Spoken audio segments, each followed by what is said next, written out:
Good morning students.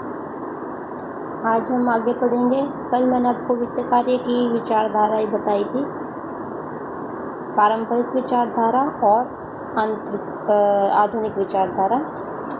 आज का आपका टॉपिक है वित्तीय प्रबंध का अर्थ और कार्य। वित्तीय प्रबंध का तात्पर्य एक ऐसे वित्तीय निर्णय लेने से है जिनके द्वारा व्यक्तिगत उद्देश्यों और उपक्रम के उद्देश्यों में समन्वय स्थापित किया जाता है। व्यक्तिगत उद्देश्यों और उपक्रम के उद्देश्यों में समन्वय स्थापित किया जाता है। डेफिनेशन है इसकी मैसी के शब्दों में, वित्तीय प्रबंध व्यवसाय की ऐसी संचालनात्मक क्रिया है जो कुशल क्रियाओं के लिए आवश्यक वित्त प्राप्त करने और उसका प्रभावकारी ढंग से उपयोग करने के लिए उत्तरदायी होती है।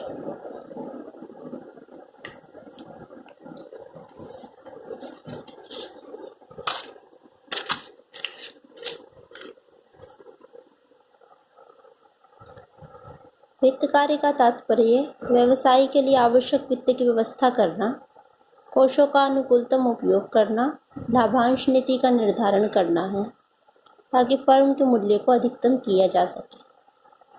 तो इसमें ये कई चीज़ें आई हैं आपकी। वित्त कार्य का तात्पर्य है व्यवसाय के लिए आवश्यक वित्त की व्यवस्था करना। नंबर 1, आवश्यक वित्त की व्यवस्था करना। नंबर 2, कोषों का अनुकूलतम उपयोग करना। नंबर 3, लाभांश नीति का निर्धारण करना।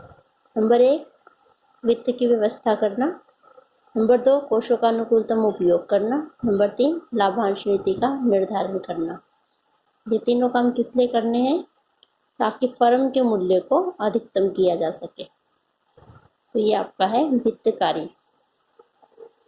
वित्तीय प्रबंधक के कार्य। वित्तीय प्रबंध के कार्य कौन कौन से हैं? ये जो तीनों चीज़ें थी कैसे की जाएंगी तीनों चीज़ें? इसके मुख्य कार्य पॉइंट दे रखे हैं हमें। फर्स्ट है वित्तीय नियोजन करना। वित्तीय नियोजन के अंदर आएगा वित्तीय प्रबंध का सबसे पहला कार्य व्यवसाय के लिए वित्तीय योजना तैयार करना होता है। वित्तीय नियोजन का अभिप्राय है उपक्रम के उद्देश्यों की पूर्ति के लिए कोषों की आवश्यक मात्रा, उनकी अवधि और पारस्परिक अनुपात के अग्रिम निर्धारण से होता है। यह वित्तीय योजना दीर्घकालीन दृष्टिकोण से तैयार करनी चाहिए ताकि फर्म के विस्तार कार्यक्रमों, प्लांट एवं मशीनरी के नवीनीकरण के लिए आवश्यक कोषों की व्यवस्था तथा उपलब्ध कोषों का उचित उपयोग हो सके। वित्तीय योजना का निर्माण करने के लिए वित्तीय प्रबंधक को रोकड़ अंतर्वाह और रोकड़ बहिर्वाह, मतलब कैश कहाँ से आता है और कैश कहाँ पे जाता है, इन दोनों में समन्वय करना पड़ता है। इसे वित्तीय नियोजन कहते हैं। दूसरा है वित्त व्यवस्था संबंधी निर्णय। वित्त प्रबंध का दूसरा महत्वपूर्ण निर्णय व्यवसाय की आवश्यकताओं की पूर्ति के लिए विभिन्न साधनों से वित्त संग्रहण करना होता है। विभिन्न साधनों से वित्त संग्रहण करना, यह निर्णय पूंजी ढांचे का अंग है। पूंजी ढांचे में यह निर्धारित किया जाता है कि आवश्यक पूंजी को किन किन साधनों से किस अनुपात में प्राप्त किया जाएगा जिससे साधारण अंशधारियों के लिए प्रत्याय को अधिकतम किया जा सके। अन्य शब्दों में इसके अंतर्गत यह निश्चित किया जाता है कि कुल विनियोजित पूंजी में ऋण पूंजी कितनी होगी और अंश पूंजी कितनी होगी। जो कैपिटल एम्प्लॉयड है ये आपका मिलकर बनता है किस किस चीज़ से? डेब्ट कैपिटल से और इक्विटी से। डेब्ट प्लस इक्विटी, डेब्ट कैपिटल और इक्विटी कैपिटल से। ऋण और अंश पूंजी में उचित संतुलन होना चाहिए।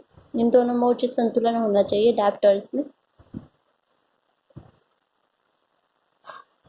क्योंकि पूंजी ढांचे में परिवर्तन द्वारा फर्म के मूल्य को प्रभावित किया जा सकता है। ऐसे पूंजी ढांचे को जिसमें ऋण की उचित मात्रा का प्रयोग किया जाता है अनुकूलतम पूंजी ढांचा कहते हैं। जिसमें ऋण की उचित मात्रा का प्रयोग किया जाता है अनुकूलतम पूंजी ढांचा कहते हैं। तीसरा है इसके अंदर विनियोग निर्णय। विनियोग निर्णय का अर्थ उन संपत्तियों के चयन करने से है जिनमें कंपनी द्वारा कोषों का विनियोजन किया जाएगा। विनियोग का मतलब है कि फर्म को कहाँ पे इन्वेस्टमेंट करना चाहिए, किन एसेट्स में इन्वेस्टमेंट करना चाहिए। जैसे मान लीजिए कोई प्रोजेक्ट है ए, कोई प्रोजेक्ट है बी। ए प्रोजेक्ट में फ्यूचर में जो लाभ मिलने वाले हैं वो मिलने वाले फर्स्ट ईयर में 1000, 2000, 3000। और बी जो प्लान है, प्रोजेक्ट है, उसमें फर्स्ट ईयर में पैसे मिलेंगे, लाभ मिलेंगे 5000, 3000, 2000। तो इसमें इंक्रीजिंग ट्रेंड है, इसमें डिक्रीजिंग ट्रेंड है प्रॉफिट्स का।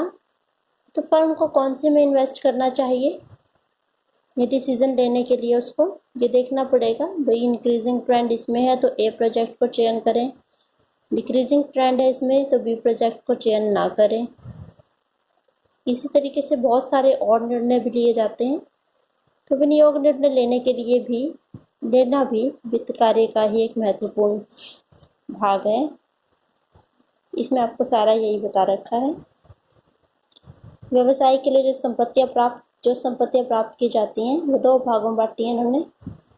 एक है दीर्घकालीन या स्थायी संपत्तियां जो लंबे समय के लिए होती हैं। दूसरी है कार्यशील पूंजी। कार्यशील पूंजी जो व्यवसाय में दिन प्रतिदिन का काम करने के लिए आवश्यक होती है। तो ये विनियोग निर्णय लेने के लिए भी ये भी वित्त का कार्य है।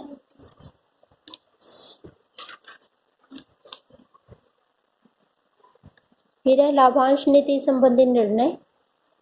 लाभांश नीति संबंधी निर्णय लेने के लिए भी वित्त प्रबंध का ये कार्य है। ये कह रहे फर्म की आय का प्रयोग दो प्रकार से किया जाता है। एक तो उसे अंशधारियों को लाभांश के रूप में वितरित करना और दूसरा उसे व्यवसाय में संचित कोष के रूप में धारित करना। लाभांश नीति के निर्धारण में यह निश्चित किया जाता है कि लाभ का कितना भाग लाभांश के रूप में वितरित किया जाए और कितना भाग व्यवसाय में धारित किया जाए। तो ये निर्णय लेने में भी वित्त का कार्य है। ये भी वित्तीय नियंत्रण करना।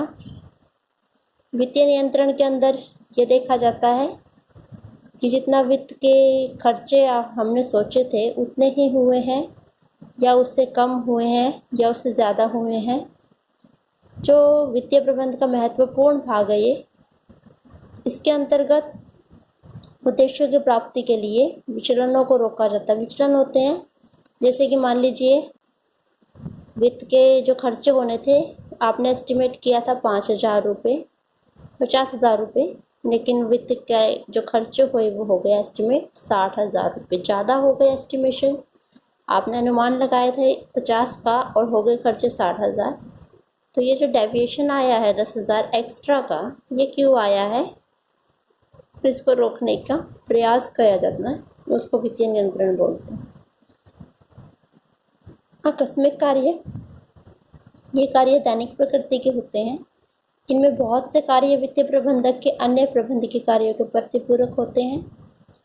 ऐसे कार्य निम्नलिखित हैं: प्रतिभूतियों की सुरक्षा करना, पेंशन और कल्याण योजनाओं का प्रशासन, लेखे रखने के लिए, रोकड़ प्राप्ति और भुगतान की देखभाल करने के लिए, आंतरिक अंकेक्षण करने के लिए, सार्वजनिक वित्तीय संबंध बनाने के लिए, बैंक में खाता खोलने के लिए और से धन जमा करने संबंधी प्रबंध करना।